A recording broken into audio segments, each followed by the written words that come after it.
Hey, Bo. Luke's here from England for us to do a documentary. That's our research.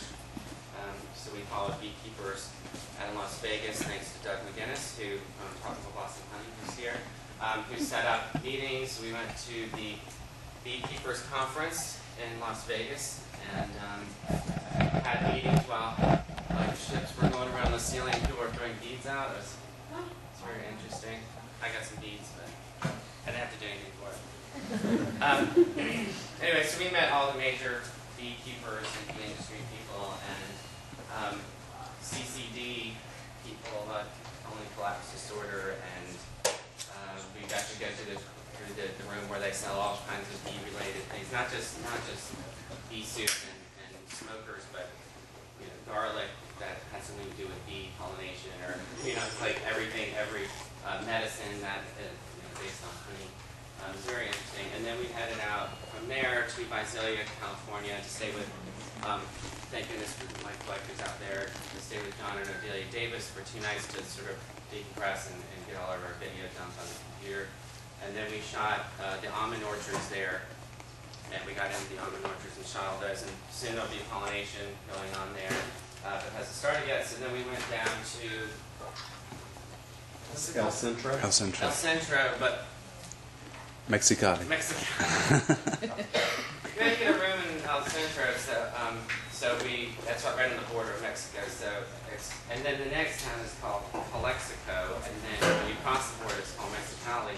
And there's a big fence, like the Berlin Wall, there. But you can drive right into Mexico. They don't even check. It's like no big deal. But we have two things we learned on our trip. Number one, always stop in Barstow. Because once you pass Barstow going north, there's no gas and there's no food. There's no cell reception. So you're watching that needle go down. So always start in Barstow. The second thing is, don't try to bring fruit in from Mexico. Because they'll stop you, and they make you take a test. You have to read this paper, and after you declare, and then you have to you have to prove to them that you've read and understand and repent heavily for taking oranges out and bringing oranges back. That you didn't really know that we're there.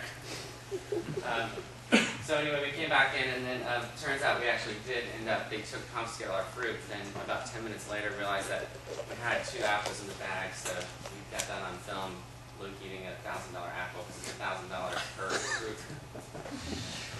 Anyway, so that's where we've been. We flew back, so I just thought it was kind of interesting, now it would give me time to get my mind straight about to look at the show and study it while I was telling you that story. So anyway, we're back. Here I am, and we're here to talk about the Stories exhibition. I don't know if anybody's familiar with William Christenberry. Does anybody know this artist? Okay, so write that down when you get home to look him up. There'll be a test. Yeah, William Christenberry. There's a T in there. Anyway, yeah, I'll send you a quiz to your email.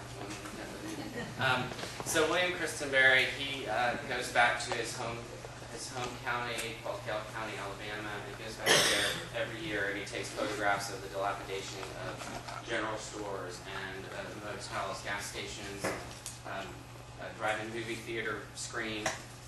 He does photographs of those. He also does sculptures that are like, say it's a general store and it's at some level of dilapidation, actually has a model of it, like a 16th scale or a quarter scale, fabricated to be at that dilapidation point, because there's a certain amount of beauty and aesthetic to each stage of dilapidation that a building goes through.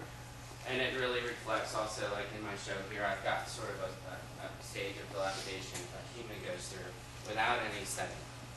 So it's very purposeful that these stencil paintings are done without any setting or ground. It's just figure in that point of dilapidation. Now the only thing is that these people can bounce back. It's very difficult for these buildings to bounce back unless they're reconstructed. So I guess the same thing can happen with a person. They can get A and B reconstructed. So I sort of was drawing a parallel between those two.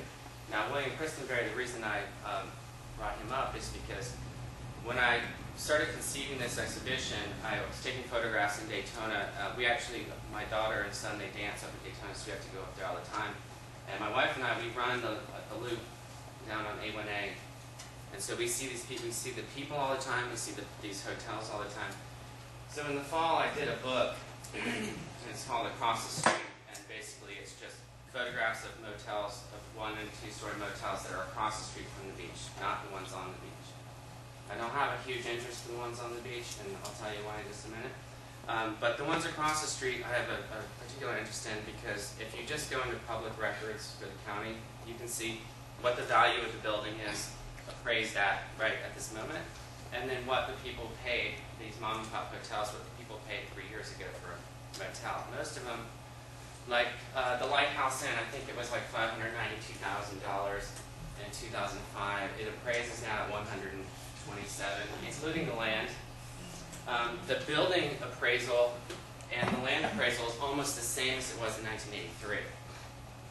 So my book requires people to really study it, because you read the opening, it's like, well, it's for you to figure out, which is an easy way of not having to write something. But you open it up and you go through it and you start looking at the appraisal rates. You look, and it has the people's name. It's public record, so you can actually use it. It has the people's name. You can see whether it's owned by actual people, if they live there, because they have a homestead exemption on it, or their address is actually at the hotel itself. And it's just an interesting study. Now, from here, and we'll come back to this exhibition particularly. From here, this is going into actually going to do a work with a choreographer. We're going to actually build one of these rooms.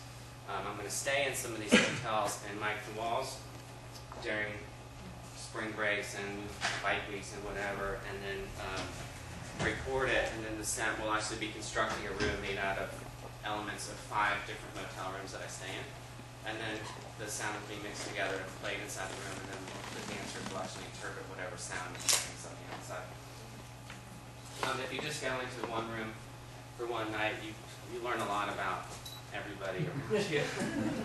Mostly outside outside, most at night the doors are open and everyone's out having a cigarette in front of the room, so you can hear them like talking and turn the TV down. Anyway, so this thing, the stories, and we'll start with these paintings first.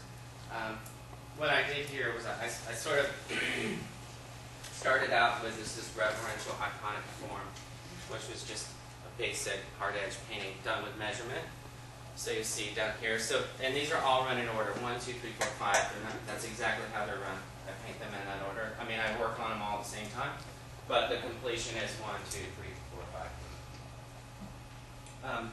So making it an icon, you can't really tell what that is. It's just kind of a